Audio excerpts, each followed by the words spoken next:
Sebenarnya Bank Indonesia sebagai bank sentral menyeimbangkan kepentingan untuk go digital dan terus memelihara stabilitasnya. Kita lihat di slide 15, Bank Indonesia sudah menerbitkan Blueprint Sistem Pembayaran Indonesia tahun 2025 yang memberikan panduan arah kebijakan Bank Indonesia di bidang sistem pembayaran pada era digital dalam rangka membentuk ekosistem ekonomi dan keuangan digital yang kondusif. Paling tidak di dalam Blueprint Sistem Pembayaran Indonesia tahun 2025 ini ada 5 hal yang menjadi fokus untuk dikembangkan. Pertama adalah open banking, kedua adalah sistem pembayaran retail, yang ketiga kita menyiapkan infrastruktur pasar keuangan, data serta pengaturan dan perizinan, dan juga yang kelima adalah pengawasannya.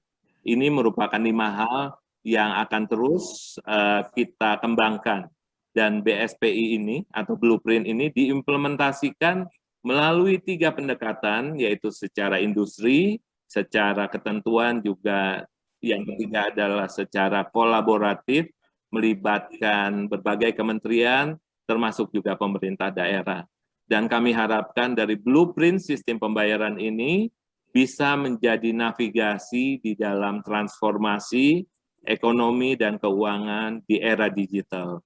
Dan kami meyakini bahwa sistem pembayaran yang lancar akan menjadi basis bagi pertumbuhan ekonomi, kesejahteraan, dan juga stabilitas sistem keuangan. 3 hal yang sangat terkait dengan tugas-tugas Bank Indonesia pada saat ini. Kemudian di slide 16, kita lihat bahwa Blueprint Sistem Pembayaran 2025 rasanya sudah sejalan dengan arahan Bapak Presiden terkait 5 langkah untuk mempercepat transformasi digital. Rencana pengembangan infrastruktur, sistem pembayaran, implementasi KRIS yang telah berjalan dengan berbagai model, serta struktur regulasi yang fleksibel, rasanya ini bisa memberikan daya dukung pada langkah percepatan transformasi digital di Indonesia menuju Indonesia maju.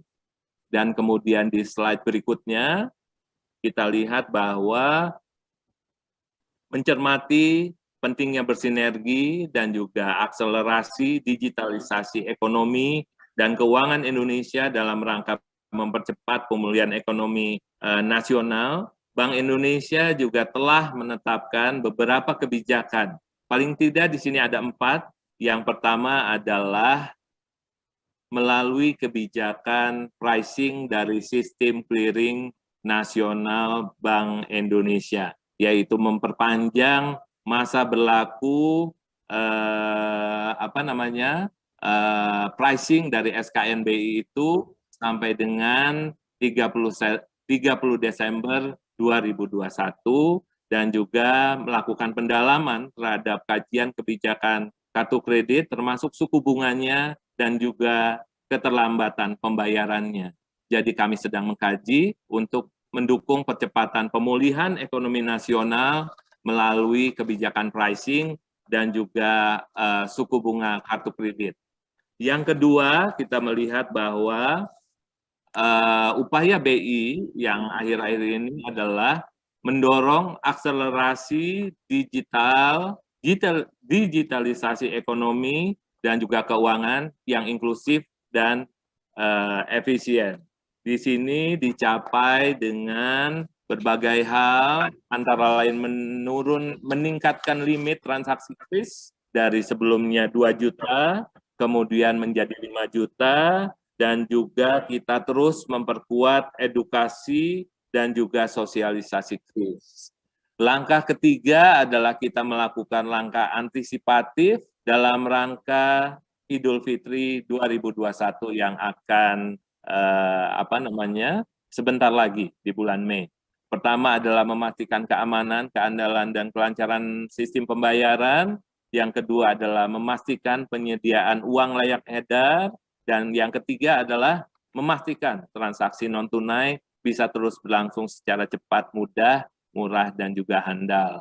Dan yang keempat di dalam mendukung pemulihan ekonomi nasional. Kita juga memperluas layanan kas, khususnya penukaran uang oleh perbankan, serta edukasi rupiah kepada masyarakat, terutama pada bulan Ramadan dalam rangka mengakselerasi program Cinta, Bangga, dan Paham Rupiah, sebuah program baru dari Bank Indonesia untuk agar supaya masyarakat Indonesia lebih cinta dan juga bangga terhadap penggunaan rupiah sebagai simbol kedaulatan negara, tidak hanya cinta dan bangga saja, tapi juga paham terhadap rupiah.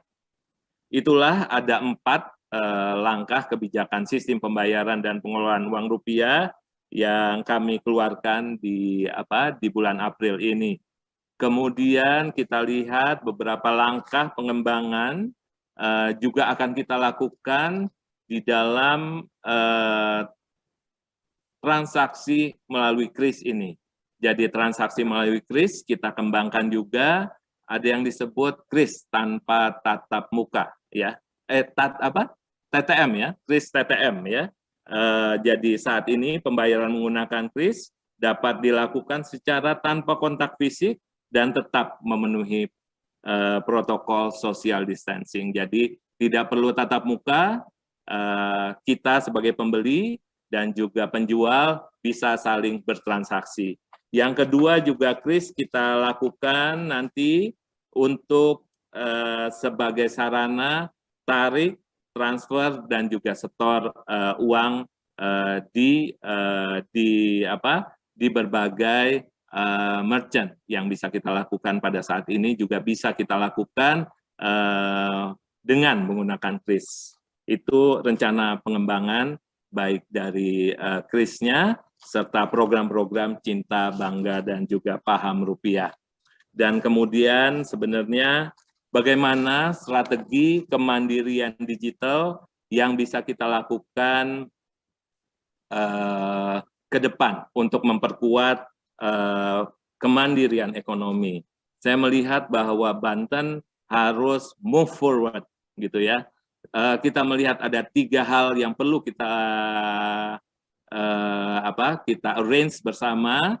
Jadi Bank Indonesia bersama kementerian dan juga bersama perbankan serta pemerintah daerah. Pertama adalah memperluas infrastruktur dan juga instrumen digital.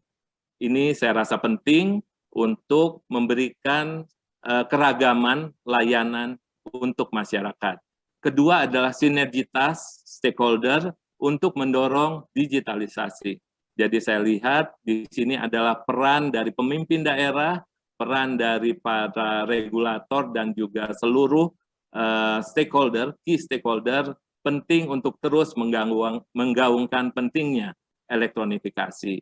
Dan yang ketiga, ini saya rasa perlu kita lakukan bersama, bagaimana kita melakukan sosialisasi dan juga edukasi semua SDM agar paham digital dan juga terbiasa menggunakan digital. Karena ini merupakan salah satu kunci bagi kita semua untuk tetap bertahan dan juga tetap inovatif dan kreatif di tengah perkembangan ekonomi digital. Saya rasa seperti itu 3 kunci di dalam kita mendorong kemandirian digital yang nantinya akan berdampak kepada kemandirian ekonomi menuju Indonesia maju. Jadi digital ini merupakan kunci untuk menuju Indonesia maju, dan digital juga harus didukung dengan infrastruktur yang luas dan juga kesiapan dari masyarakat itu sendiri untuk go digital, baik dari transaksi ekonominya maupun dari aspek-aspek sosial lainnya yang perlu hidup di masyarakat untuk terus berkembang dengan sehat dan juga mampu mendukung pertumbuhan perekonomian di Provinsi Banten. Saya rasa itu yang kami sampaikan, dan sebagai penutup barangkali bisa saya sampaikan karena di sini adalah kesempatan saya untuk bertemu dengan seluruh Bapak Ibu dari perguruan dari PGRI. Saya tertarik sekali dengan quotes dari Bill Gates yang menyatakan bahwa teknologi adalah hanya sebuah alat dalam hal membuat anak-anak kita untuk bekerja sama dan juga memotivasi untuk menggunakan teknologi secara bijaksana. Guru adalah yang paling penting. Jadi saya rasa peran Bapak dan Ibu guru sangat menentukan kemandirian digital dan juga kemandirian ekonomi di masa depan. Dan karena itu, sekali lagi saya menyatakan bahwa betapa bangganya saya berada di forum ini, karena di tengah Bapak Ibu semua yang merupakan sosok pemberi inspirasi dan juga semangat serta ilmu yang bermanfaat kepada anak-anak kita semua, termasuk juga saya. Dulunya juga terus ya mengenyam pendidikan sampai dengan saat ini.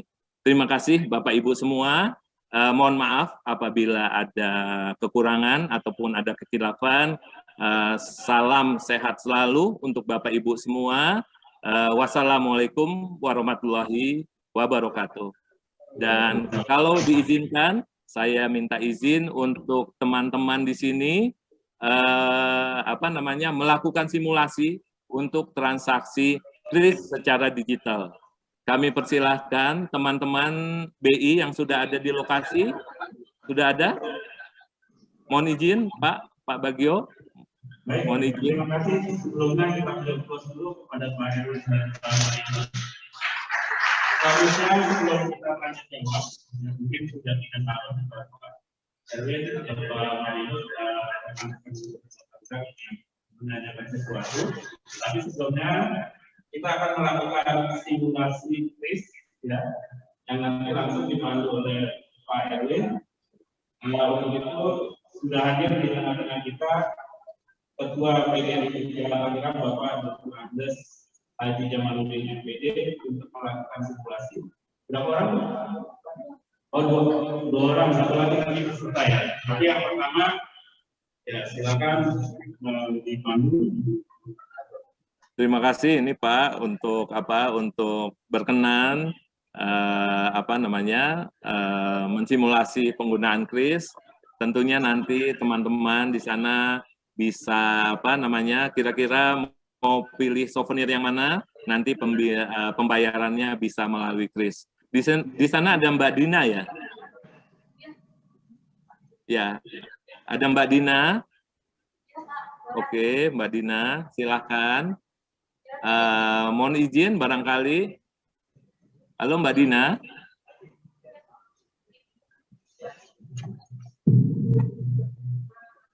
Bapaknya sudah memilih apa nih Mbak Dina? Nah ini Bapak Ibu-Ibu, Bapaknya mau scan nih. Nah langsung pakai aplikasi scan. Kurang mundur sedikit Bapak. Nah masuk ya Bapak. Ini atas nama Iamir Telekom Bapak. Ya. Ini bisa diketik 12 saja Bapak. 12. Nah lalu selesai di bawah sini Bapak. Nah gitu. Langsung bayar Pak, nanti bayar. Yang biru, nah balik. Lalu kirim Bapak. Masukkan PIN-nya boleh.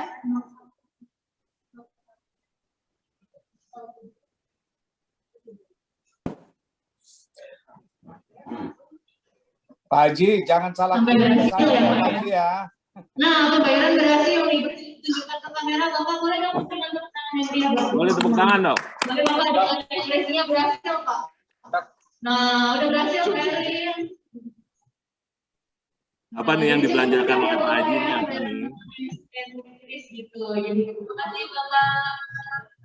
Ya, saya rasa Bapak Ibu dari simulasi ini kaitan dengan digital, jadi semuanya ada tunai dan luar biasa dan kita bisa digunakan. Jadi nggak perlu bawa uang di kantong tebel-tebel. Sekarang kita bawa HP saja selesai. Ya, terima kasih Pak Erwin. Sama-sama Pak, terima kasih. Ya, terima kasih. Sama-sama, terima kasih Pak. Terima kasih Pak Ketua.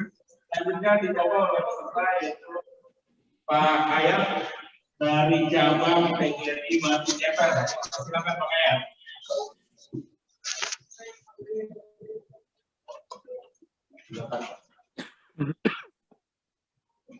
Oh, di belakang ya? Di.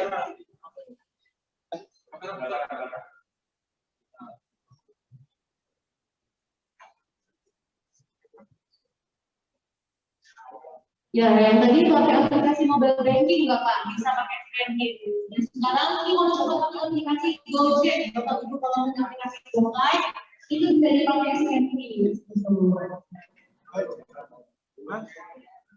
Bisa, jadi satu QR ini bisa dibuka semua aplikasi. Jadi gitu. Jadi kalau misalnya kita mengenal ada aplikasi Gopay, ShopeePay, Dana, itu kan masing-masing yang kita ada kerjasama. Sekarang ini Bank Indonesia menunjukkan namanya Kris. Jadi satu QR bisa digunakan oleh seluruh aplikasi pembayaran. Jadi cukup mudah, Bapak cukup caranya dengan scan aja, masukkan nominalnya, nah bisa dimasukkan 12 rupiah aja Bapak.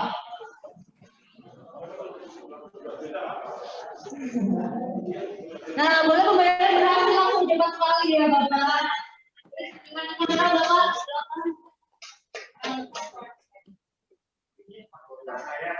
Wah. Selamat Pak, selamat. Oke, luar biasa sekali ya. Boleh kita tepuk tangannya sekali lagi Bapak Ibu sekalian.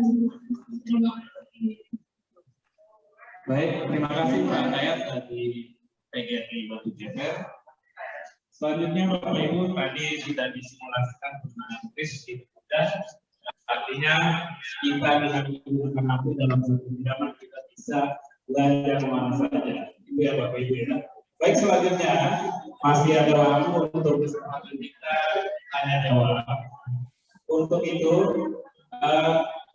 bagi anggota PGRI yang ada di saluran Zoom yang ingin bertanya, kami persilakan untuk mengangkat tangannya atau raise hand-nya. Nanti dipersilakan satu persatu. Termin yang pertama dipersilakan 3 penanya. Untuk yang di Wisma juga dipersilakan kalau ada yang ingin bertanya. Dipersilakan Bapak Ibu.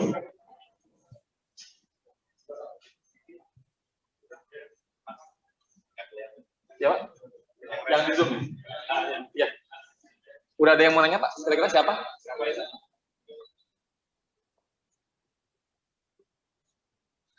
Bagi peserta di Zoom yang ingin bertanya, dipersilakan. Halo Pak. Ya, dipersilakan.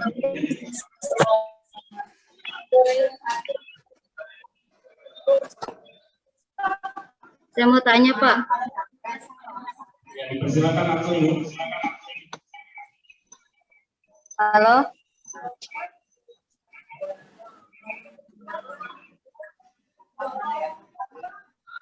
Pak mau tanya Pak. Ya, dipersilakan. Ya, silakan Bu. Assalamualaikum warahmatullahi wabarakatuh. Iya, ya. Silakan Ibu lihat dulu, Fitria. Yang mau saya tanyakan langsung aja Pak, untuk jenis keamanan kris ini bisa digunakan di mana saja? Apakah misalnya kita bertransaksi pembelanjaan di Matahari, mungkin di minuman catai. Assalamualaikum warahmatullahi wabarakatuh.